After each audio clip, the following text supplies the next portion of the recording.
Pampa Debates. Oferecimento GBOX Previdência e Seguro de Pessoas. A proteção certa para a sua família. Unimed Porto Alegre, cuidar de você. Esse é o plano. Biscoitos Zezé. Carinho que vem de família. Banrisul Digital. Clique e simplifique. Baixe o aplicativo hoje mesmo. E CMPC Celulose Rio Grandense. Desenvolvimento é a nossa tradição. Boa tarde, sejam muito bem-vindos. Substituo Paulo Sérgio Pinto, que estará de volta na quinta-feira.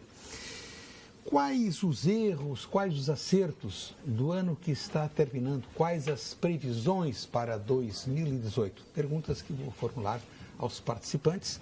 O brigadeiro Raul Dias, o advogado Lênio Streck, e aqui é uma ala de advogados, né? Genaro Baroni Borges e Nestor Rain, ilustres participantes do Pampa Debates. Antes, uma notícia que me surpreende, destacada hoje na capa do jornal O Sul. O Ministério Público de Minas Gerais vai pedir pena de 6 a 20 anos de prisão para o cunhado da apresentadora de TV Ana Hickman. Ele matou um suposto fã da Estrela, era fã da Estrela, num hotel da Zona Sul de Belo Horizonte, em maio do ano passado. Se ele for condenado, se for condenado, o cunhado de Ana Hickman pode pegar até 20 anos de prisão por matar o agressor que assediou a apresentadora, entrou no seu apartamento armado. Eu achei esse encaminhamento do Ministério Público... Ele deu um tiro. Nós temos que lembrar o seguinte, ele deu um tiro na esposa desse rapaz. Ele feriu essa senhora. Sim. Então, daí, inclusive eu tenho até uma certa revolta com tudo isso. Porque a legítima defesa, eu sou um leigo nisso, tem aqui douto, né, nesse assunto. É um excludente de ilicitude.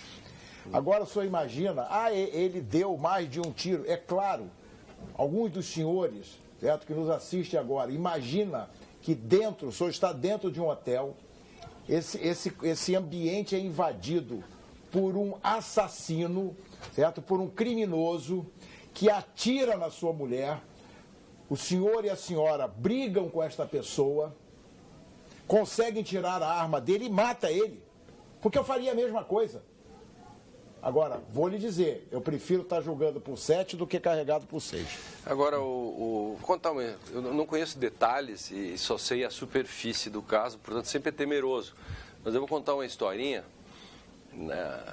Em 1726, nas viagens de Gulliver,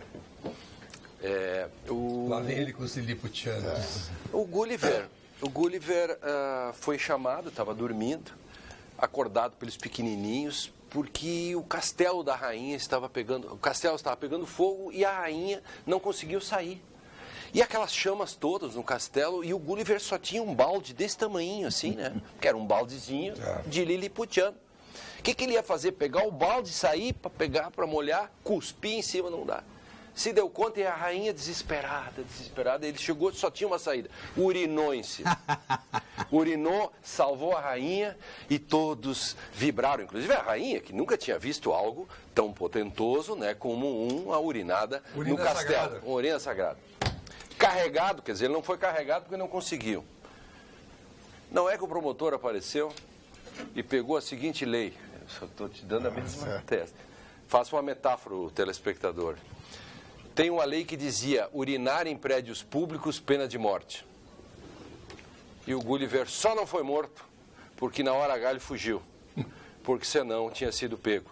Mutatis mutandis, um pouquinho de história, 1726, Jonathan Swift, que adianta a história. Então, tem um pouco desse negócio, sumo ius, sumo iuria. Então, tem a legítima defesa, essas coisas tem que ser preservada. Você não... Indo nessa linha... eu não quero fazer injustiça, né, Nestor? Porque a gente pode não conhecer. Justiça pelas próprias mãos. Não é justiça pelas próprias mãos. O John Lennon morreu nessa perseguição de um fã a ele, na frente do edifício da Cota, ali no Central Park. Tem até hoje algo que marca, delimita a morte desse grande artista, cantor. não é? E há uma fixação de alguns fãs e algumas pessoas famosas. E parece que esse era o caso de uma fixação desse rapaz na figura da Ana Hickman. Uma pessoa desequilibrada, armada. O excesso de legítima defesa deve ser. O excesso de legítima defesa deve ser. Só para terminar o raciocínio. O excesso de legítima defesa deve ser coibido. Por exemplo, me deparei muito na minha vida, trabalho até hoje na Farsul, e havia as invasões coletivas. Né? Ou seja, eu não posso aconselhar que, numa invasão coletiva, alguém pegue uma espingarda 12 e dispare a esmo e mate 80 pessoas. É evidentemente um excesso de uma defesa. Agora, um sujeito fere a esposa, o sujeito apanha a arma e mata o sujeito, esse promotor poderíamos dizer, ele é um abestado ou é um abostado, porque é um negócio completamente sem sentido na superfície, como frisou o Lênio, porque a gente conhece os fatos. Mas me parece uma coisa... Agora, o fato de ter tirado da esposa, por favor. Sim. Não sei se bem, brigadeiro. Atirou na esposa, não tem. Não tem. Eu mataria igual. E me certificaria de que descarreguei para não vir de novo. Exatamente, porque... imagina... Não se vê aí o excesso, né? Olha só, eu já tive algumas... A diferença é que o Gulliver foi condenado. Não, o detalhe é que é o momento. O telespectador e a telespectadora que nos acompanham tanto, imagine o senhor e a senhora num momento de tensão, adrenalina a 1000. Se o senhor dá 1, 2 ou 3 tiros, é a mesma coisa, porque não dá tempo. Pá, pá, pá. É muito rápido. Então, na minha visão, isto é um absurdo, mas é muito grande, não é um absurdozinho, não, é um absurdo enorme. O Ministério Público, esse promotor, quer enquadrar como homicídio doloso. Sim, mas por que ele teria a questão do doloso? Você que foi advogado de júri, advogado tantos anos, desembargador, eu fui do Ministério Público 28 anos, lidei com tudo que é tipo de coisa. Eu só não consigo entender quando o cara tem a intenção... Como que se passa da intenção de se defender para a intenção de matar? Assim. Exatamente. Você tem alguma tese para me ajudar? Perfeito, isso aí. Não tem.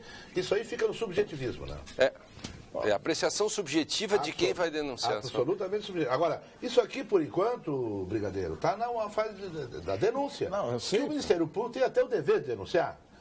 Agora, não. Aí tem uma diferença, desculpe, só vou fazer um registro. Eu peço vênia para discordar do meu guru. E eu vou, inclusive, aproveitar para responder dentro disso um pedacinho do que perguntou brilhantemente o Board. Obrigado. Em 2015, 2016, 2017 foram os anos, e vou dizer isso duramente, foram os anos que o Ministério Público fez uma opção muito perigosa.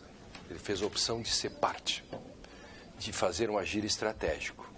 Ou seja, e não se portar como um magistrado. Por exemplo, o que eu fazia como promotor? São parte mesmo. Claro, mas... o que eu fazia? Eu atuava como magistrado.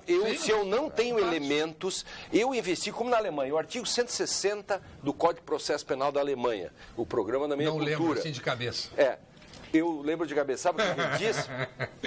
Que o Ministério Público, quando investiga e denuncia ou investiga, ele tem a obrigação de procurar a verdade também para a defesa. Não, claro. Atuar como um magistrado. Então, eu estou só para te contestar data vênia e concordar aqui e já respondendo um pouco do Board. Ele não tem obrigação de denunciar. Não, pelo contrário. Pelo contrário, nesse caso... Não vou pronunciar. Até o arquivamento. Isso, claro. Pode até... requerer nesse caso, até porque... Seria o mínimo. Ninguém o obriga. Que o cara passou, né? Não está certo, me expressei mal. Ele pode realmente requerer o arquivamento, que é ato do juiz. Eu vou lembrar um episódio. Chegamos ao acordo. Eu era estagiário. Estava no último ano da faculdade e fui convidado para ser assistente de defesa. Nos preparamos, preparei noites e noites, lendo o processo e buscando a melhor argumentação para defender o réu. Bom, agora vamos à batalha. Ainda era no antigo Tribunal de Justiça, na Praça da Matriz. Abre-se na sessão e o promotor público pede a absolvição. Que frustração a mim, não ter tido oportunidade. Tanto preparo. Mas olha, dadas as circunstâncias expressas no processo, não há porquê. Isso é agir como um magistrado, está corretíssimo. Porque se você age como faz um agir estratégico, você é igual ao advogado. E se é igual ao advogado... Era teu caso, tu que atuavas? Eu era assistente do advogado titular. Perdemos um brilhante jornalista e ganhamos um fenomenal jornalista. A sociedade ganhou. A natureza dá e tira. Uma notícia... Polivalentes Uma notícia da tarde de hoje, o ministro Gilmar Mendes, do Supremo Tribunal Federal, suspendeu o uso de condução coercitiva contra investigado, um assunto do momento. O ministro Mendes atendeu a pedidos feitos em 2 ações por descumprimento de preceito fundamental abertas pelo Partido dos Trabalhadores e pela Ordem dos Advogados. Pena que o Paulo Sérgio... Pelo PT e pela Ordem dos Advogados. Que é algo inútil, porque ninguém vai produzir prova contra si mesmo. Então, tu vai conduzir uma pessoa que não quer colaborar, ela só vai dizer, eu não vou... Paulo Sérgio... Mas a decisão... De qualquer maneira, é absolutamente incondicional a condução coercitiva. Ainda... É privação da liberdade. Semana passada... Perda de tempo. Escrevi... Eu não vou Semana passada escrevi sobre isso, a coluna Conjuro, e Paulo Sérgio, você que está nos vendo ou vai ver a gravação, Paulo Sérgio, pena que você não está aí hoje. Onde anda, Paulo Sérgio? O Gilmar, que você tanto critica, deu uma decisão hoje que agrada metade dos advogados, agrada parcela da sociedade, até aqui... que Paulo Sérgio está nos vendo. Onde anda o nós todos estamos de acordo com a decisão dele, nesse sentido, né? Vai desagradar o Ministério Público, ter o Ministério Público proativo. Exatamente. É uma decisão liminar ainda. Bom, tudo bem, mas de qualquer maneira é absolutamente correto. Correto. Porque, desde sempre eu disse aqui, já disse nesse programa, a condução coercitiva é cerceamento da liberdade. O cidadão está no início de uma investigação, não tem absolutamente, pode não ter nada contra ele, o cara vai ser preso, porque a condução coercitiva é uma prisão por... E o que acha o nosso brigadeiro dessa... em Abu Dhabi, viu? Ele voltar de Abu Dhabi, eu vi ele em Abu Dhabi, ele já tinha retornado. E o nosso brigadeiro, eu queria a opinião do nosso brigadeiro, desculpe eu estar tomando aqui, mas sobre esse caso, não, é vai ser contra ou vai... Ou dessa vez concorda com o Gilmar? Não é questão de concordar com o Gilmar, não. Eu sinceramente não tenho o conhecimento jurídico para dizer.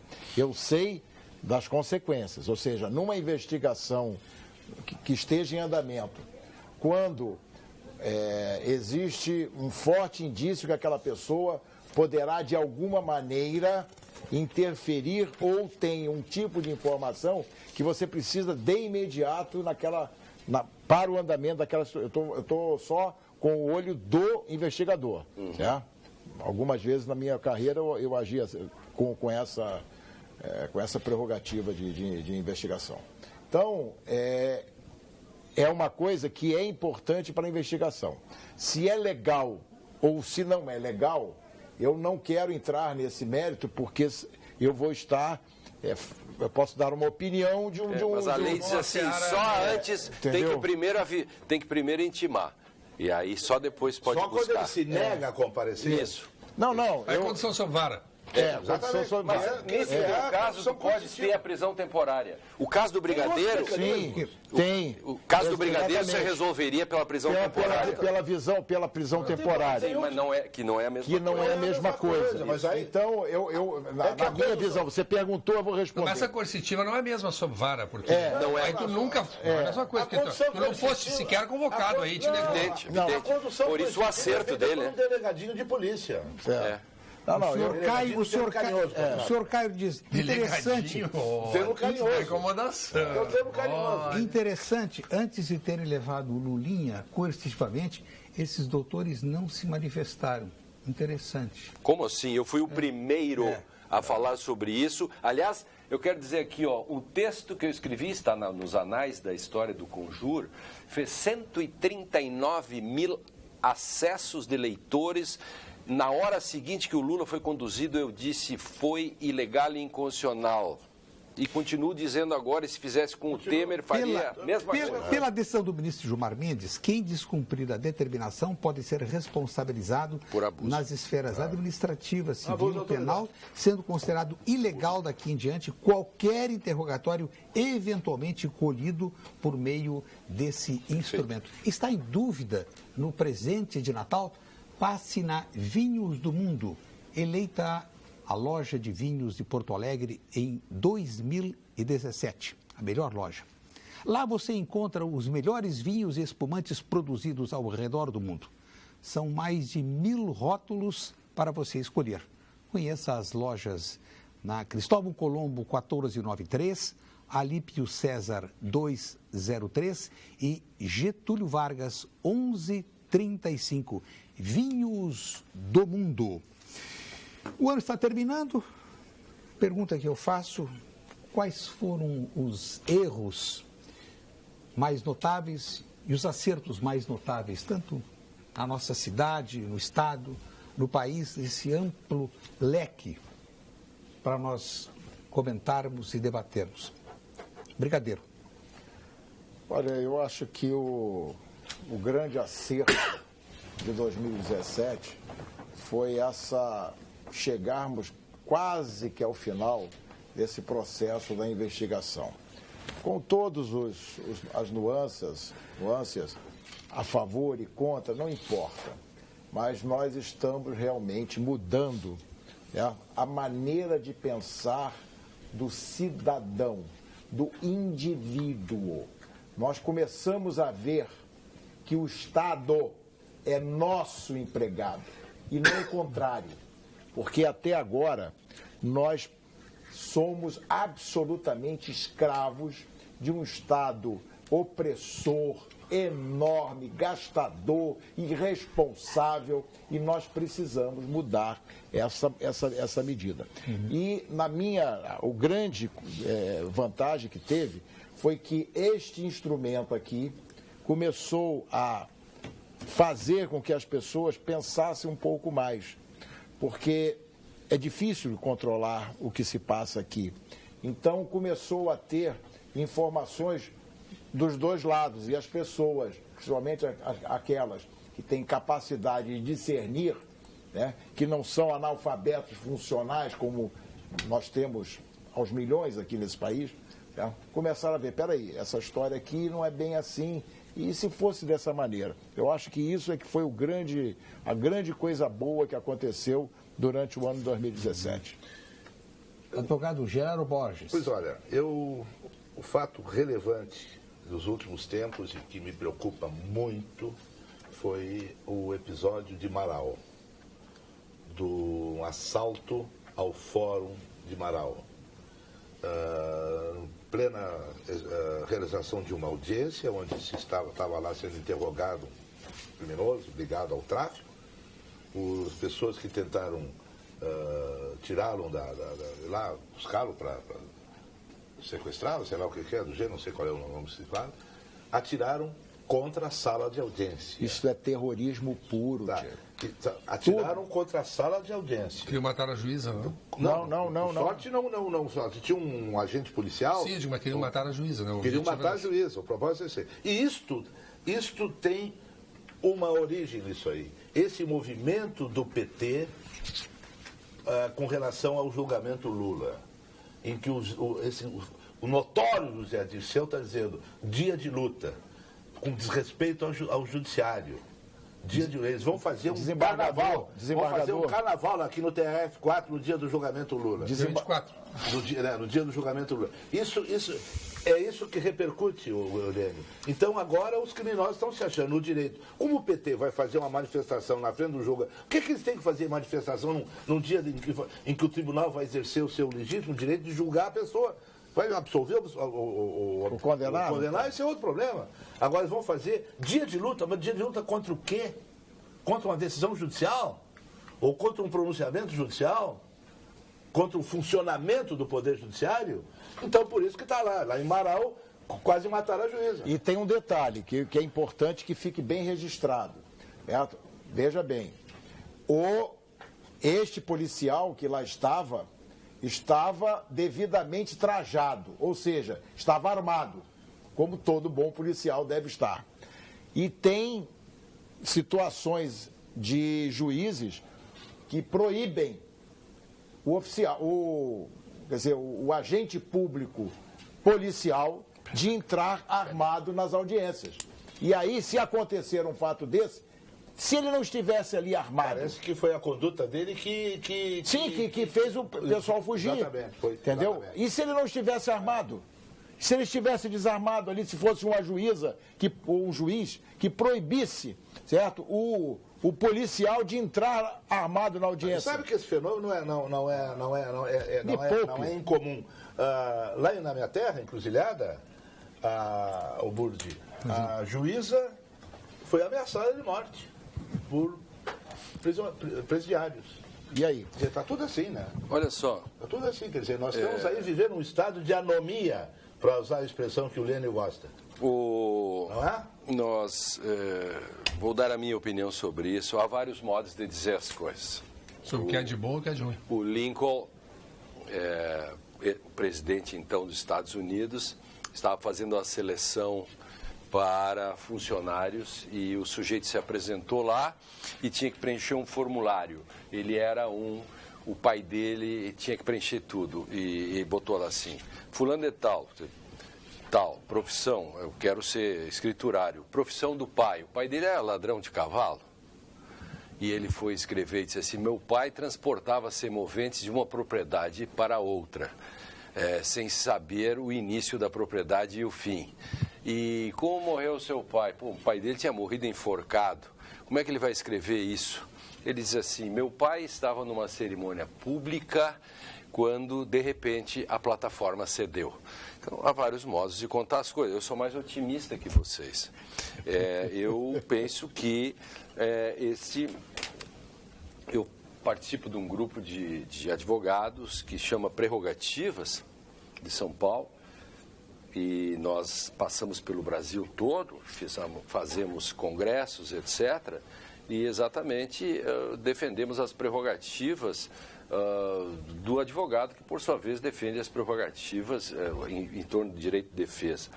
Quando as pessoas de alguns movimentos se reúnem na frente da Justiça Federal de Curitiba, fazendo barreiras e atirando ovos, inclusive ministros do Supremo, fazendo pressão e dizendo Sérgio Moro é nosso herói, aí isso é bonito. Agora, quando o outro lado se queixa de que... Porque o sonho do advogado hoje é ter o seu réu ser julgado, ser o seu processo julgado tão rapidamente quanto vai ser o processo do Lula. Esse é o sonho de todo advogado no cível. No crime, não. Então, não é essa a mesma lógica. No crime não é a mesma lógica. Então, é bastante rápido. O ano de 2016, se ele tem saldo positivo, eu diria que economicamente o Brasil tem toda essa problemática, mas em termos de crescimento, eu sou mais otimista.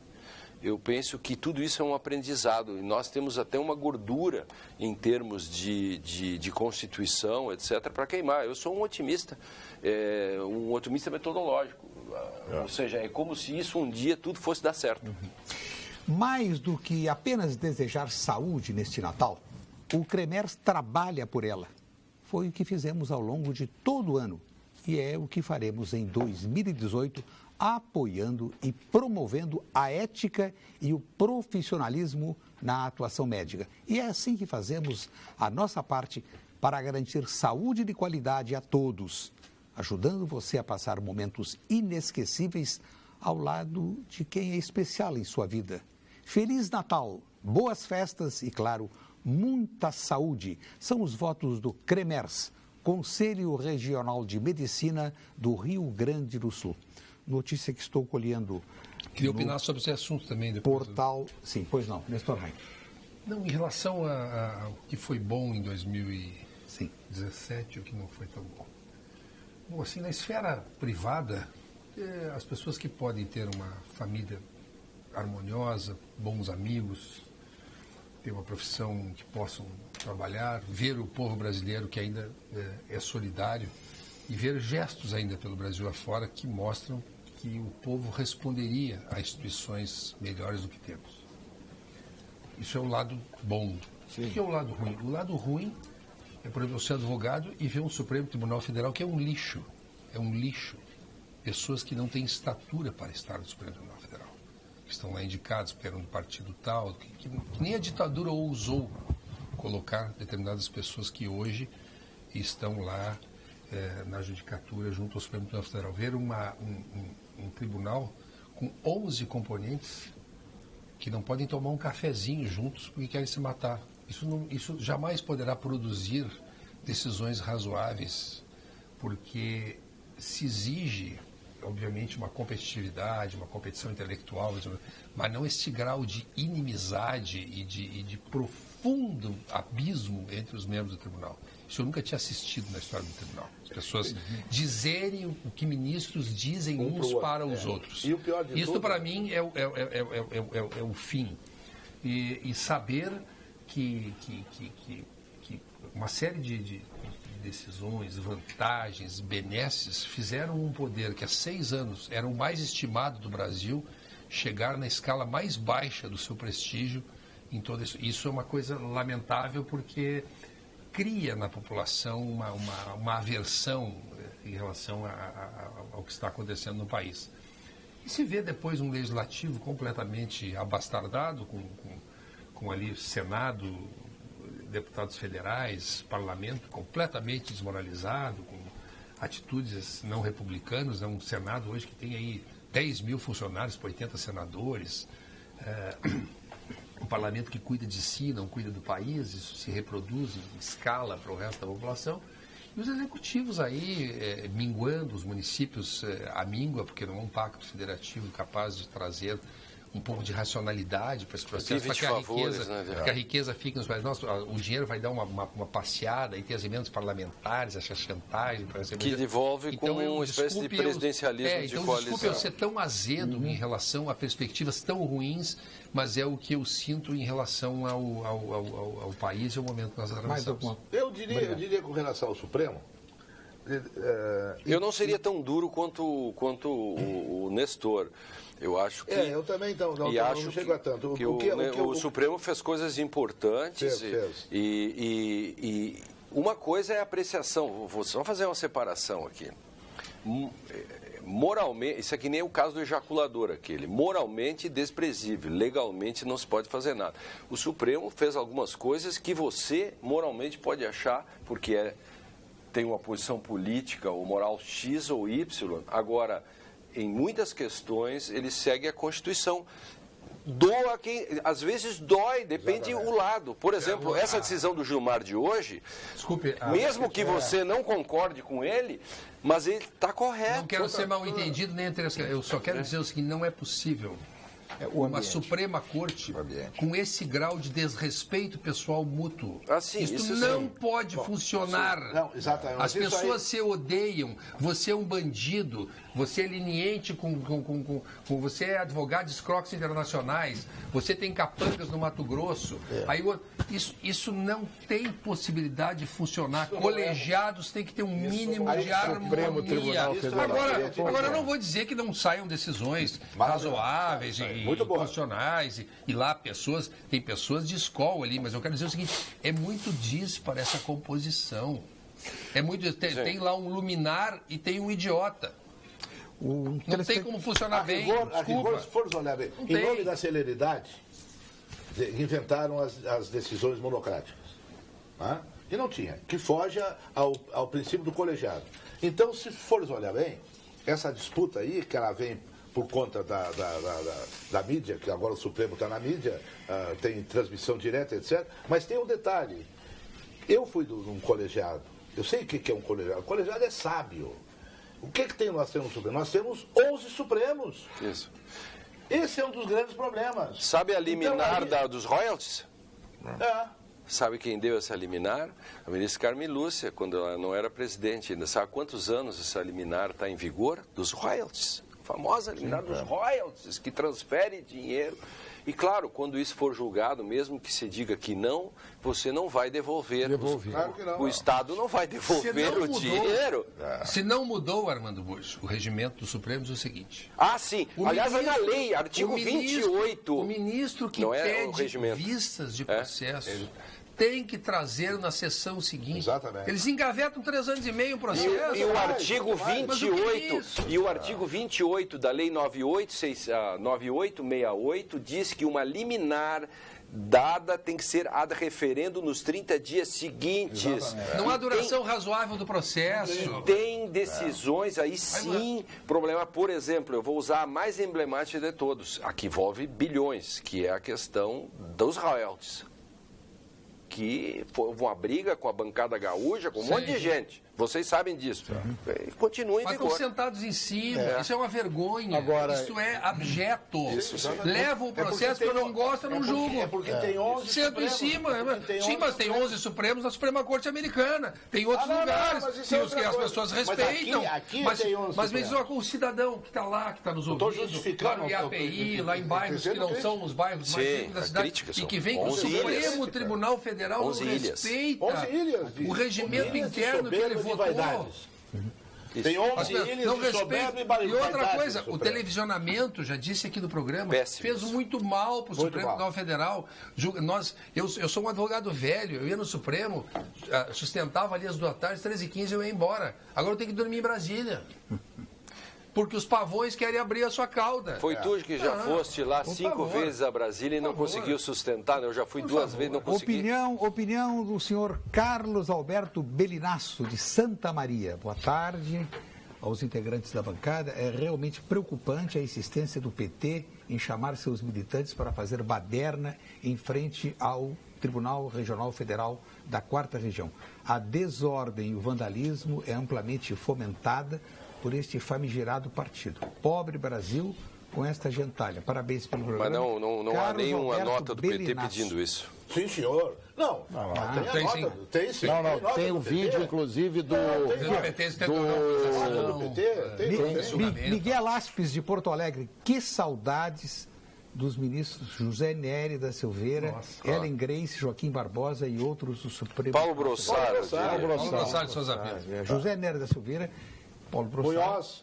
Munhoz, Munhoz. Eloy. Paulo Brossard é...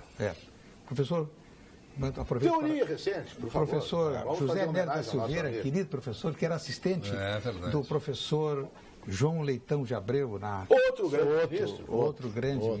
Outro grande ministro. Não, nós temos o telespectador, nomes ali de- o telespectador pergunta como é que ficou a situação da Assembleia em relação ao pagamento do 13º. Aqui está no portal do jornal O Sul, www.osul.com.br. O plenário da Assembleia Legislativa do Rio Grande do Sul aprovou nesta tarde, por 51 votos a 1, o projeto de lei que permite servidores públicos do Poder Executivo receberem o pagamento do 13º de 2017 integralmente em dia. Para que isso ocorra, os servidores deverão solicitar a antecipação dos valores junto à rede bancária. Felizmente, não venderam ações do Banrisul para pagar funcionários, Exato. que entraria para a história. Claro. Preservar. Podem até futuramente. Agora, vender Mantém o banco... rígido o patrimônio do banco. É evidente, para pagar o funcionário tem todo Até o porque o direito problema de receber. continua e se vai. Claro, vai embora. no mês seguinte O dinheiro vai vai embora. embora. O dinheiro vai embora, infelizmente, vai embora.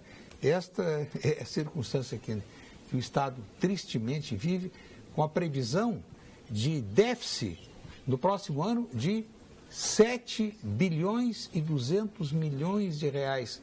O orçamento aprovado semana passada pela Assembleia já arranca com esse rombo. Olha, esse ano passou voando, a gente piscou e já é quase Natal. E começam aquelas reflexões: o que é que eu fiz este ano? Fiquei perto da minha família, dos meus amigos, dei o melhor para as pessoas que estão perto de mim? Bom, a Unicred tem um desejo especial para o Natal de todos vocês. Que a união seja o verdadeiro valor deste final de ano. Celebrem com aqueles que vocês mais amam e contem com uma instituição financeira cooperativa que entendem os seus projetos. Contem com a Unicred. Já fizemos um balanço, uma avaliação. Eu agora sugiro que a gente faça uma projeção do que poderá vir a ser o ano de 2018. Pai Nestor. Começando Nestor Rain. Pai Nestor. Em 2018 nós teremos as eleições.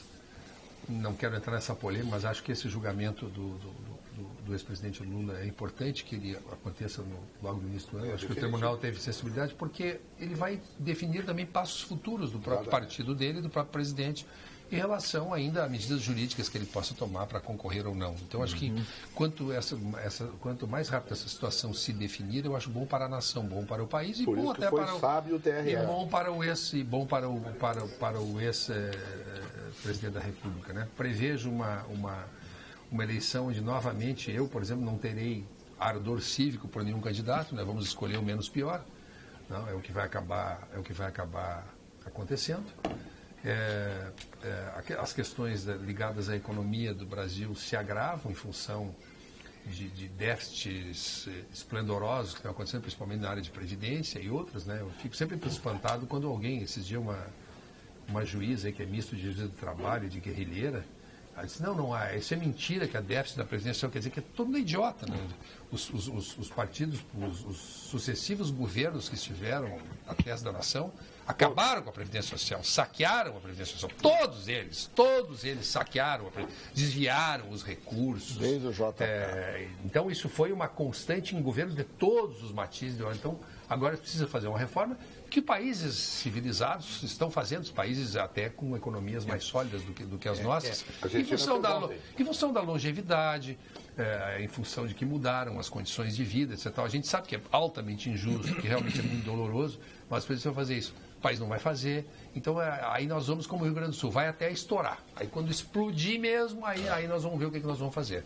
Então não vejo assim um 2018 esplendoroso, mas acho que, para não ficar só na amargura, né, eu acho também que o eleitor ele está mais maduro, mais ponderado e estou muito curioso para saber qual será esse comportamento nessas eleições, que análises eles farão em relação a figurinhas carimbadas, em relação às candidaturas novidadeiras. Não é? Estou muito curioso para ver como vai se portar o eleitorado, mas sempre salientando assim, a safra ruim de pessoas que pudessem conduzir o país com uma normalidade, para uma educação de qualidade, para que o país possa crescer.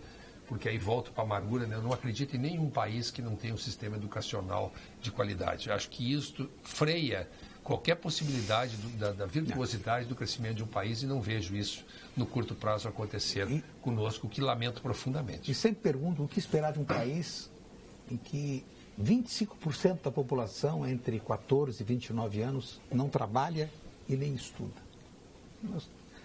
A única expectativa é do aumento da massa carcerária. Nem trabalha, nem. Opinião do senhor Milton. Fico abismado com o brigadeiro Raul. É conciliador e complacente. Desperta, brigadeiro. O país precisa de um choque expressivo para barrar essa corrupção. O senhor é conciliador e complacente, nós devemos ser, então. O telespectador nos epitete. Perspectivas, Lênin Streck, para 2018. Bom, o que o Nestor falou, que é uma questão curiosa, é que em face de tudo como nós vemos os discursos, né? Precisamos do novo, lá vem o novo. Eu quero saber como é que os eleitores vão se comportar, porque os eleitores sempre se queixam, né? Principalmente os discursos moralistas.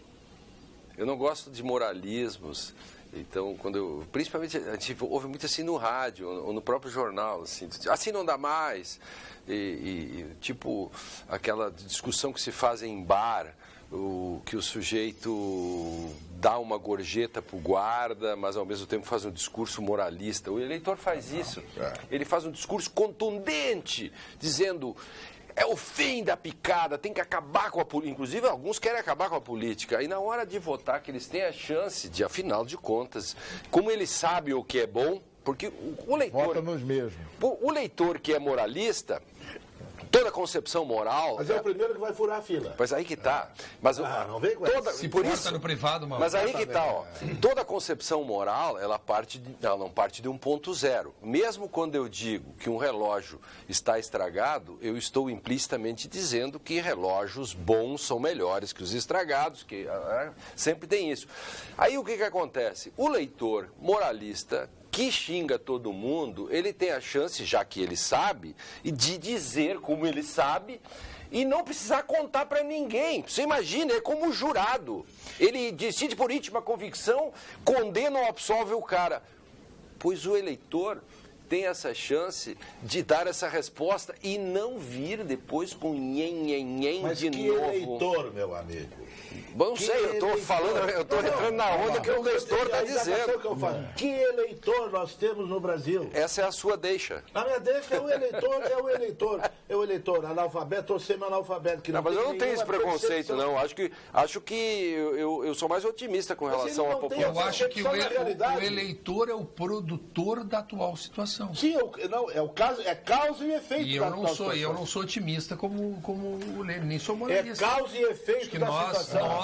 povo, temos muita participação em tudo isso. Só acho que o discurso pessimista tem amparo na realidade. Eu também tenho, eu não vejo. Muito amparo. E depois outra coisa, Muito amparo. no contexto político que vivemos, a indagação que eu já fiz aqui faz ser quem em 2018? Quem? Sabe qual é a diferença entre o otimista e o pessimista?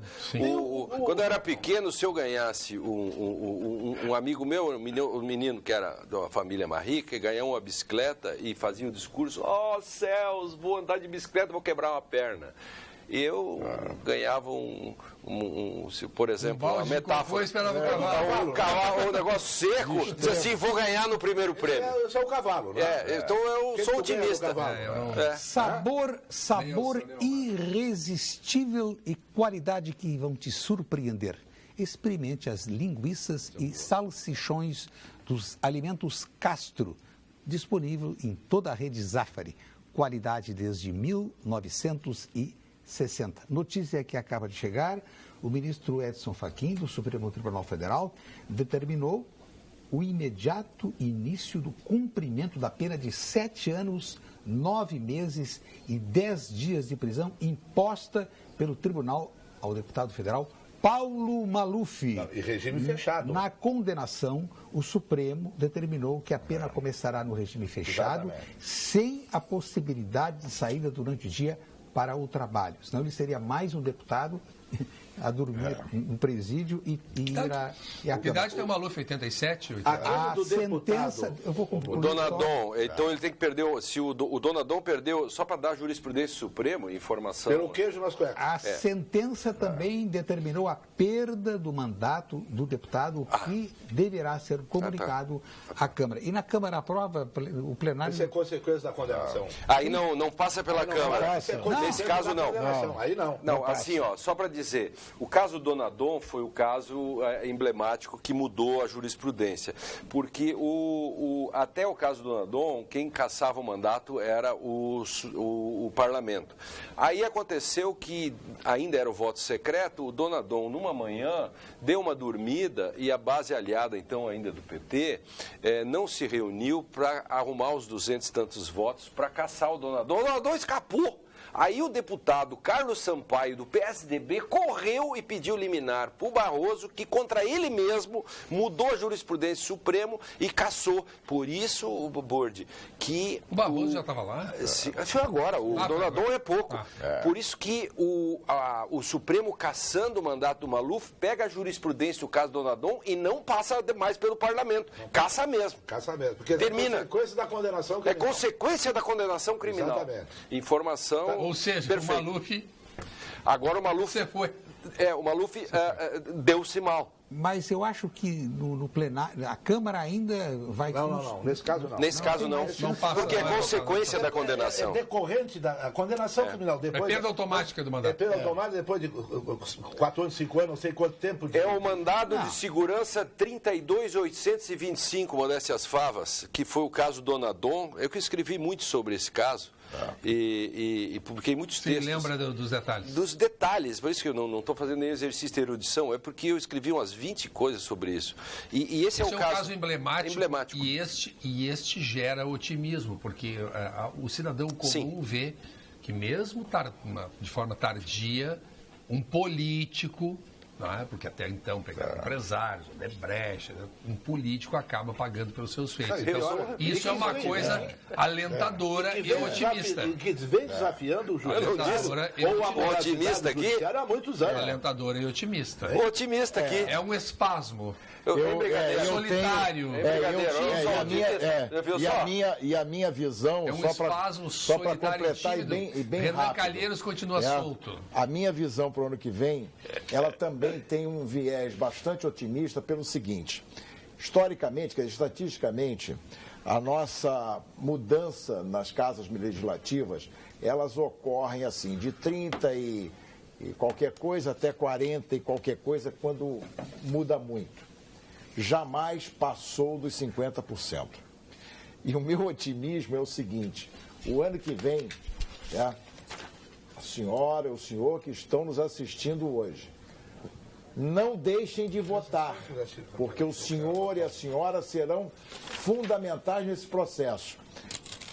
O meu otimismo é que realmente possamos, o ano que vem, fazer uma mudança e que a gente possa dar uma guinada no modo de fazer política nesse país.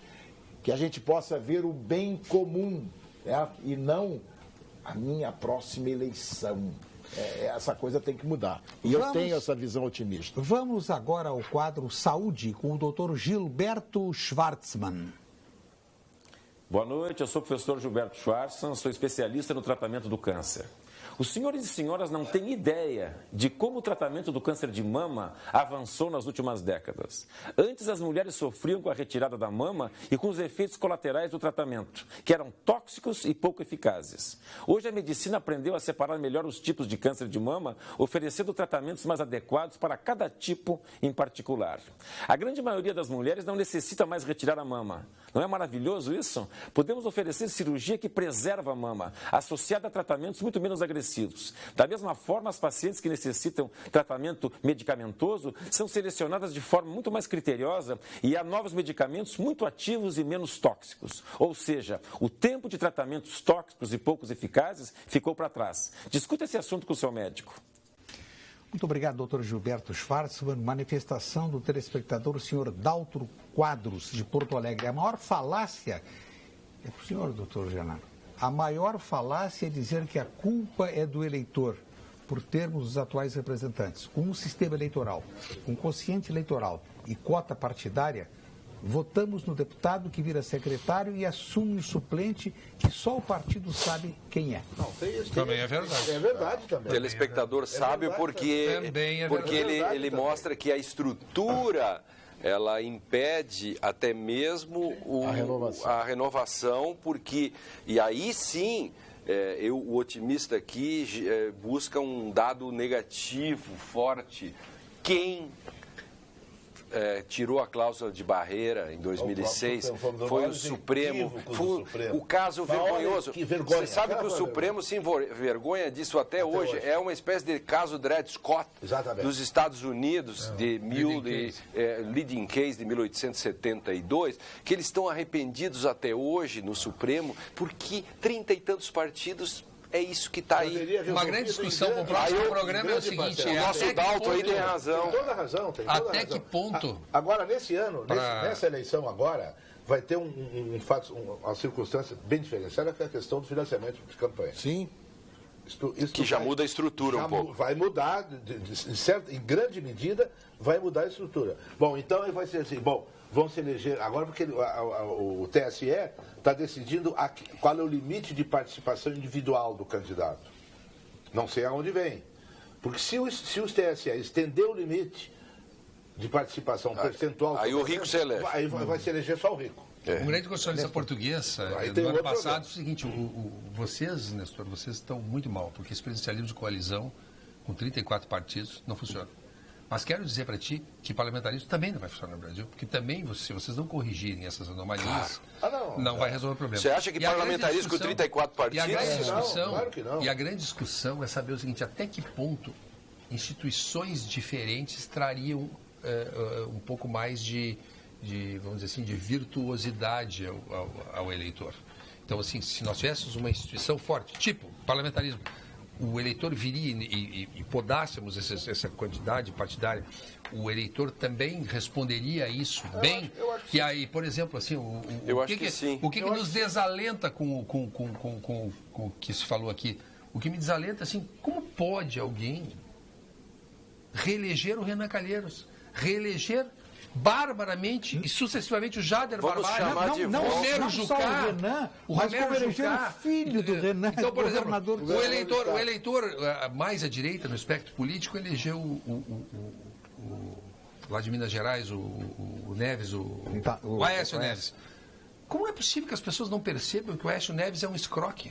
Como é possível que a pessoa não perceba, insista com o Aécio Neves? Como é possível que as pessoas não vejam que o presidente Lula fez tráfico de influência, passando para baixo com um lobista de avião e fazendo palestra de $200 mil que ninguém viu? Quer dizer, não fazia palestra nenhuma. Negue a realidade. Um outro assunto... Vamos abandonar as filigranas. Como é que as pessoas negam a realidade? A reforma primeira por excelência, Nestor, a reforma primeira por excelência para nós, começar um processo de concertação, que é o que a Espanha fez, o Tratado de Moncloa. González. O Tratado de Moncloa, aquele grande gênio. Felipe González. É a reforma partidária por excelência. A partir daí nós talvez... E depois a questão educacional... E chamar de volta à política algumas pessoas que hoje não participariam. Haja ideologia... Por que você não vai? Abrigar 32 Por que você não vai? Por que você não vai? Por que eu não vou? Não, o senhor vai. Me informaram que o senhor vai. Próxima vai.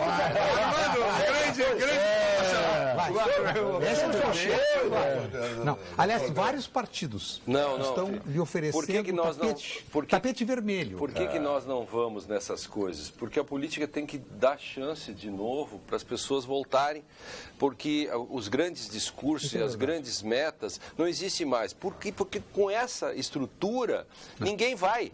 É fria, não vai que eu não vou. Me influenciou barbaramente um cara chamado Fernando Gabeira. Disse o seguinte, não há como, Nestor, estar lá e não se render eventualmente aos interesses partidários. E aí tu estás demolido como homem. A máquina Dona Ângela, vamos ouvir. Isso nós ouvimos, que é o cúmulo do ridículo, ouvimos o Tiririca dizer isso.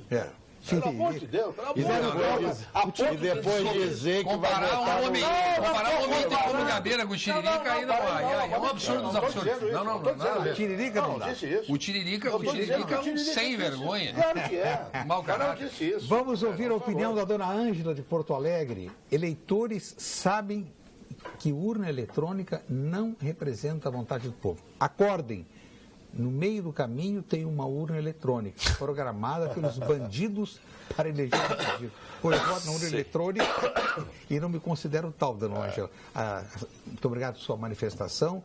Eu lhe pergunto qual o melhor método, qual o método mais evoluído, qual eu acompanhei a apuração de votos.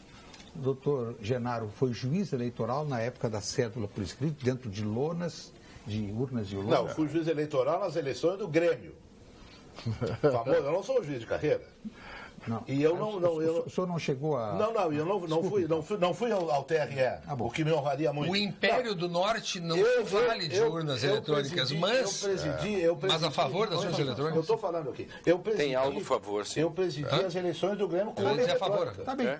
Mas, claro que qualquer sistema pode ser posto em dúvida. Mas eu vi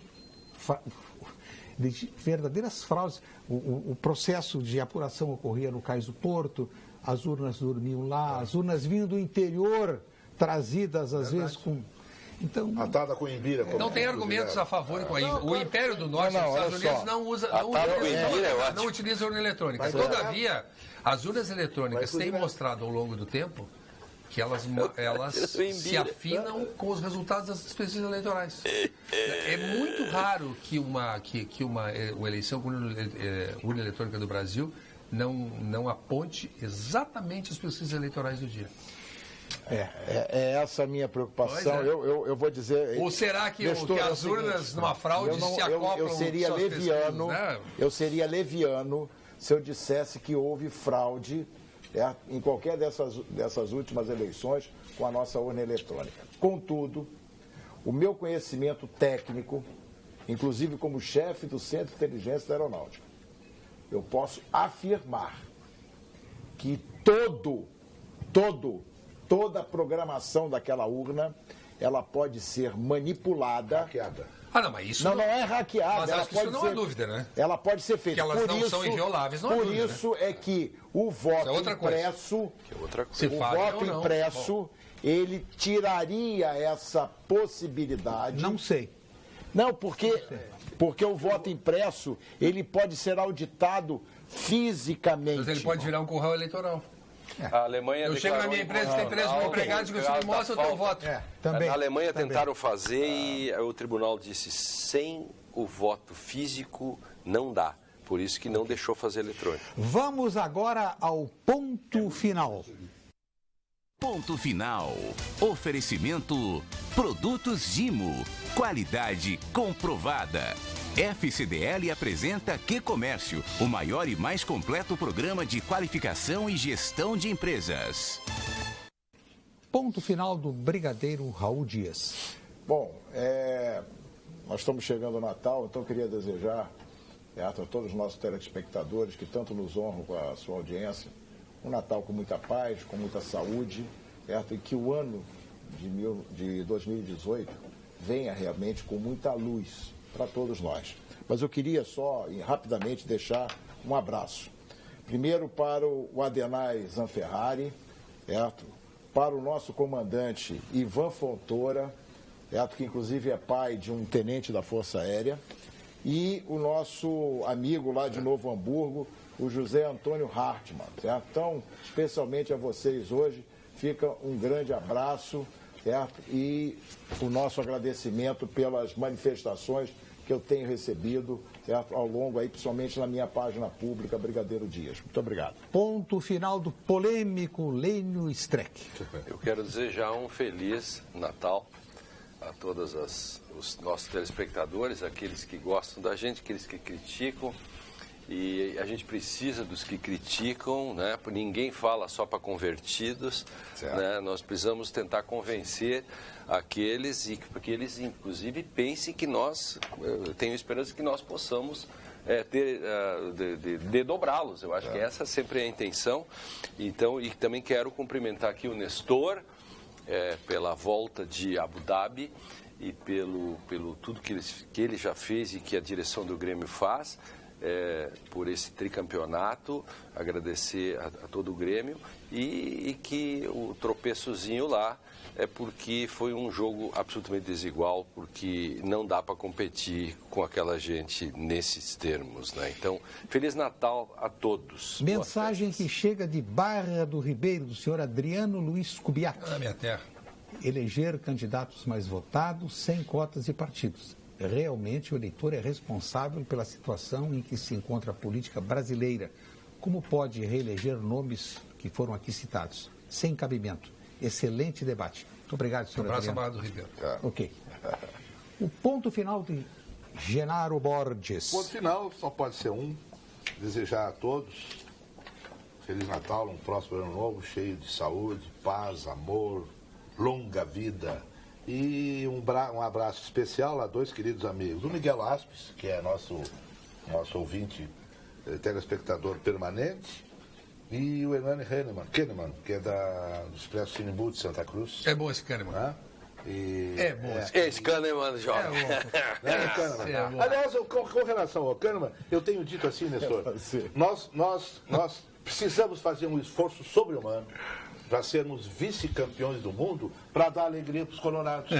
Exatamente, que são porque vice do América. Felizes porque nós somos vice-campeões do mundo. Então, e eles são vice do América. Foi para ti, para tu ficares feliz, olha para quem eu estou falando, para tu ficares feliz, nós tivemos que chegar a um vice-campeonato do mundo. Concorda comigo? Ok. Um minuto para o ponto final de Nestor Rain. Como não retornarei depois do Natal, quero desejar também aos nossos telespectadores um excelente Natal com seus familiares e um 2017 cheio de esperança. Para isso, 18.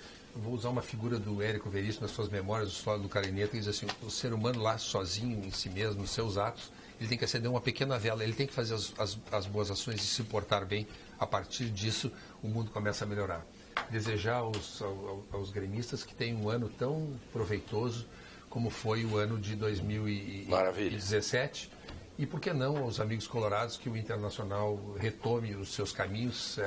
O co-irmão é importante, é um time que também está aí se refazendo com uma direção nova, que apresentou muitas dificuldades, e a gente espera que também eles não superem o Grêmio, mas tenham um ano também feliz, porque faz parte da nossa vida essa secação, essas brincadeiras, essas coisas Isso que que é são bonito. saudáveis, quando não desbordam para o ódio, para brincadeiras de mau gosto. Os repelentes Vivaz Alt protegem você e sua família de mosquitos e pernilongos com segurança e eficácia. Conheça todos os produtos Vivaz Alt e escolha o seu na Panvel mais próxima. Qualidade Lifar. Brigadeiro, de 1 a 4, qual o seu número de preferência? 3. Não. Lênin Streck, o seu número de preferência entre 1 e 4? 1. Não.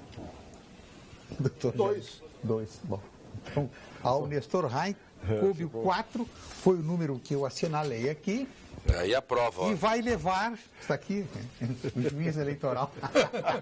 E Urna vai levar eletrônica. o Vivaz É o Alt. registro Muito bem. físico da urna eletrônica. Lá em...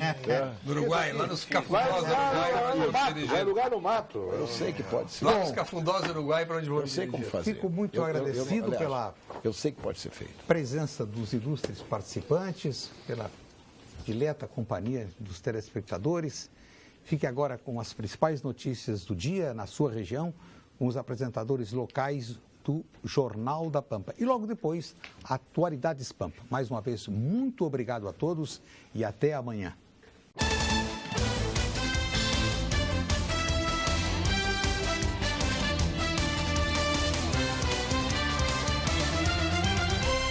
Pampa Debates. Oferecimento GBOX Previdência e Seguro de Pessoas. A proteção certa para a sua família. Unimed Porto Alegre, cuidar de você. Esse é o plano. Biscoitos Zezé. Carinho que vem de família. Banrisul Digital.